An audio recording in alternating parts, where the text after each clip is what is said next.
Well, Repair with Gold, our song that we're in the studio here at Samurai Recording Studios in Queens for 2 sessions recording, it started with Naomi Fine, Ethan's sister, who told me quite a while ago. I don't know if it was 5 years ago, it could have been longer, I'm not sure, but I feel like it was around the 4 to 5, 6 years ago, that the work that I was creating inside the research part of Old Bones and the music that I was making with her brother Ethan reminded her of Tikkun Olam. And I never heard of Tikkun Olam. I gotta be straight up, didn't have any idea. So I went home to look it up, and the first definition that I stumbled upon was world repair.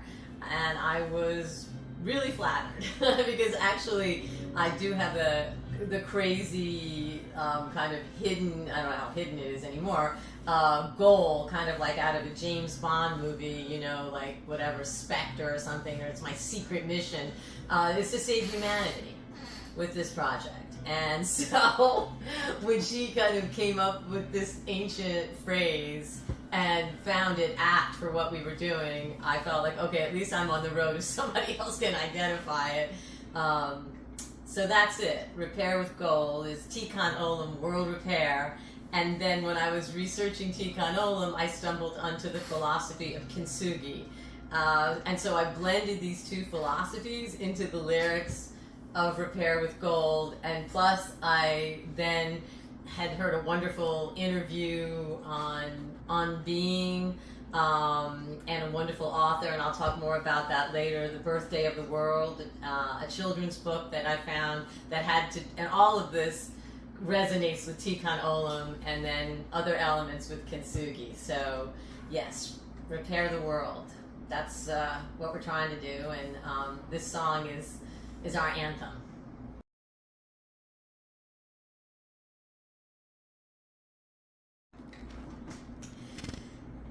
When people are listening to this tune, I really hope that they're going to feel hopeful. I feel like there's so many, the world is just in such a weird place, and a lot of it's not good. And I think that we can all feel paralyzed or excessively depressed, or terribly sad, or whatever the heck it is, the way you experience so many things happening simultaneously in a world where you actually get to hear about them all. I mean, there was a time when you only knew about the suffering of those immediately around you, and then you'd hear about world events maybe weeks later. Okay, that was a couple hundred years ago, but still, it was, I think we were more suited to that than we are to this kind of constant alarm, state of heightened vigilance. So I'm hoping, and that kind of can make one feel that you have absolutely no efficacy, that even the smallest thing you do, will have no effect, and the largest thing you do will make no difference. And I'm hoping this song makes people feel like every single thing they do will matter, not just in the end of things, but will matter like in the moment that they do them, and that we're all engaged. Most of us, I think most people are engaged in some form of world repair every day through the kindness towards those they love, towards strangers, in creating the work and the art that they do. We're all involved, and this is kind of just a more focused sense of feeling powerful and a part of the change that needs to happen for us to get to a saner, more humane world.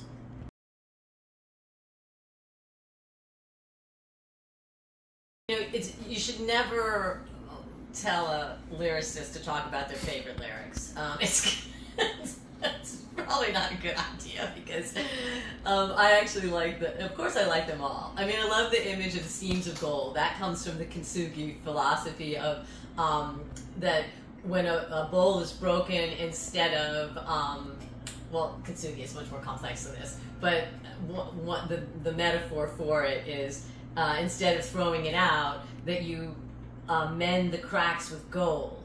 And that's why the song is Repair with Gold. So I guess I start with the title. I love the idea of that. And I love the image of seams of gold. I like that it reoccurs throughout the song. And I love shine a light on the broken peoples, shine shine a light on the broken world. Shine, and then I don't know. So those are some of the lines I love the most. Shine a light on what's forgotten, because I think part of America's extraordinary amnesia, willful amnesia, about the struggles of all the different people, but particularly African Americans and Native Americans. But honestly, pretty much every group that's continuing to suffer in an outportioned way, including women, and children. I think the idea that if we shine a light on their sorrows and troubles, that it doesn't take anything away from us. It's just it won't hurt us to look closely at what's wrong with our world. We're strong enough. Like, we're not going to break because we look inside ourselves and say, maybe we need a course correction. Maybe in my own personal life I can improve. And then you can look at the country and say, maybe we need some major improvements, and that we're only a little bit down the road in our democratic experiment, which looks, more fragile by the minute. So, yeah, those are the different lyrics I like. But I guess my favorite of all would be a mender. Take the broken pieces and change the world. Be a mender of a broken world. That's a call to action. Every single person can be involved and engaged in the change.